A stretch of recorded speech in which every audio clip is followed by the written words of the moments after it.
everyone, welcome back to my channel. In today's video, I'm in new glasses. Hi new glasses. And we're gonna get a lot of reflection. Look at this. Yep, that's going to annoy you, I do apologise. But I thought, as I got new glasses, I thought that I would do a little makeup tutorial with them just to show you what I would do if I was wearing glasses. I tend to not go too glam when I wear glasses, but I think these ones actually allow me to wear a little bit more of a heavy eye makeup. It's been like 3 years that I think, maybe more, since I've changed my glasses, and in that time I've never found ones that I actually like. That's why I haven't changed them. And I put these on and I had a full face of makeup on and it looked good, and I would normally feel way too overdressed when I have a full face of makeup on and glasses, and I put these on and I was like, wow, cool, I can deal with this. And I've also got that blue tint, so it's easy on your eyes if you're working on screens, you're looking at a computer and you're looking at screens all day, which I do, so I thought that it would be helpful. But as you can see, it's all purple,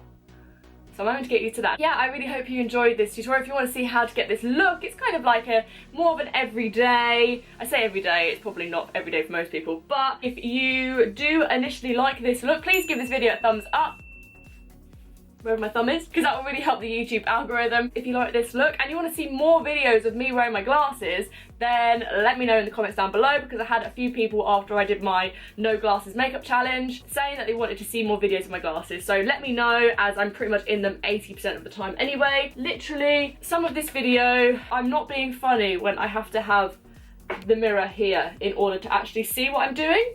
So, I do apologise if I cut my face off at any point. I genuinely can't see the viewfinder. So, yeah, let's get into the tutorial. I hope you enjoy.